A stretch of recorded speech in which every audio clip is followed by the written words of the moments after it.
Ça va nous intéresser. Parce que le prophète Joël Francis en a beaucoup parlé. C'est parce que parfois, le diable ferme la porte pour empêcher notre évolution. Il y a des portes que Dieu ferme, mais il y a des portes que le diable ferme. C'est comme ça que les portes des prisons existent. Quand tu es prisonnier, tu vis dans une porte fermée. Ne pense pas que c'est pour ton ascension. On a fermé cette porte pour que tu n'évolues pas. C'est dans cette catégorie qu'il y a les sorciers.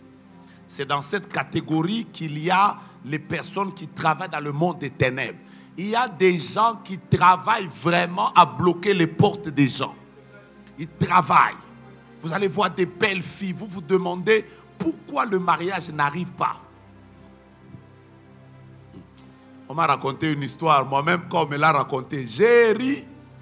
On m'a raconté une histoire de quelqu'un qui a quitté la République démocratique du Congo. Il a eu son visa américain. Il a pris son avion. Il est allé aux États-Unis. Il arrive en Europe. Il prend sa correspondance. Il va aux États-Unis. Et comme ça arrive, il est dans l'avion. C'est un long courrier, un long vol. Il se décide d'enlever les chaussures. Et donc, il enlève les chaussures. Normal. Il enlève les chaussures. Oh, c'est bien. Après un moment, le pilote annonce que bientôt nous sommes arrivés sur le sol américain. Nous allons atterrir. Donc, ils atterrissent. Quand ils atterrissent, réflexe normal, tout le monde commence à chercher ses effets. Il cherche ses chaussures, il ne les voit pas. Il cherche les chaussures, il ne les voit pas. Il regarde à côté, il pose la question au voisin, il ne voit pas. Il regarde, il ne voit pas. Il cherche, il ne voit pas. L'avion atterrit, tout le monde descend. On lui demande à lui de descendre. Il pose la question aux hôtesses, on cherche les chaussures. Partout, on ne voit pas.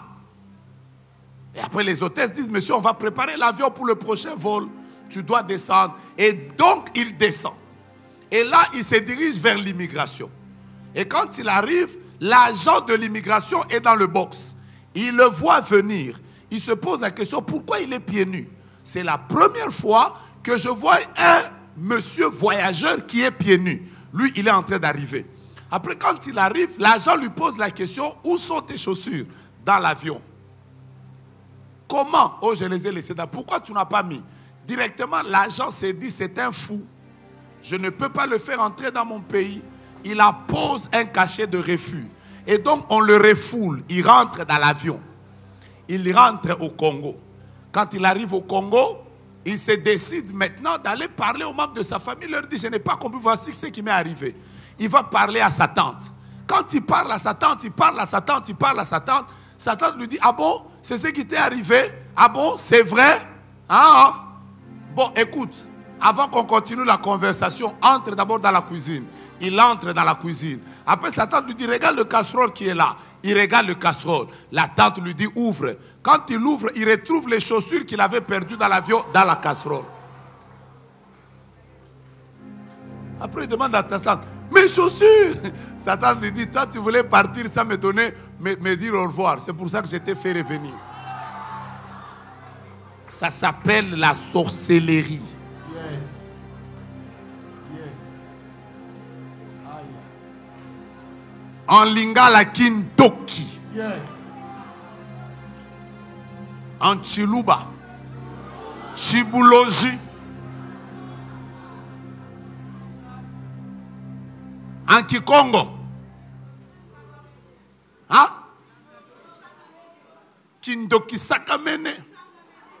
C'est qu'elle a dit. C'est comme ça qu'il y a des gens qui ont des portes fermées. Après, vous ne comprenez pas pourquoi ça n'émerge pas. Pourquoi ça n'émerge pas? Moi qui vous parle ici, l'une des choses qui ont béni ma vie, ce sont mes deux oreilles. J'ai été béni, j'ai rencontré des gens, j'ai rencontré des chefs d'État, parce que tout le monde voulait seulement, prophète, qu'est-ce que Dieu a dit? Donc mes oreilles ont été ma bénédiction. Mais vous voulez que je vous dise une chose? Quand j'étais petit, j'avais fait entrer un haricot dans l'oreille. Et l'haricot est entré. L'haricot est entré et on n'a jamais pu faire sortir ça. Et donc, quelques mois après, moi, l'haricot avait poussé dans mon oreille. Ça avait fait sortir des branches et des feuilles. De sorte que peut-être qu'aujourd'hui, je devais même être un fournisseur d'haricots automatique. C'est plusieurs années que j'ai compris pourquoi le diable attaquait autant mes oreilles. Pourquoi il n'attaquait pas mes yeux? Pourquoi il attaquait mes oreilles? Parce que le diable savait. Écoutez-moi bien, je vais ouvrir une parenthèse. La plupart des domaines de votre vie dans lesquels vous avez le plus de combats sont les domaines dans lesquels se cache votre ascension. Yes.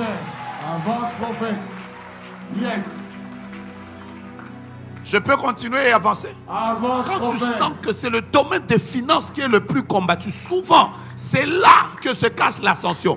Quand tu sens que c'est le domaine du mariage, quand tu sens que c'est le domaine du travail, quand tu sens que toi, c'est le ministère qu'on combat le plus, quand tu sens que toi, c'est ta réputation qu'on combat le plus, toi, c'est la plupart des domaines dans lesquels tu es le plus combattu. C'est le domaine dans lequel se cache ton ascension.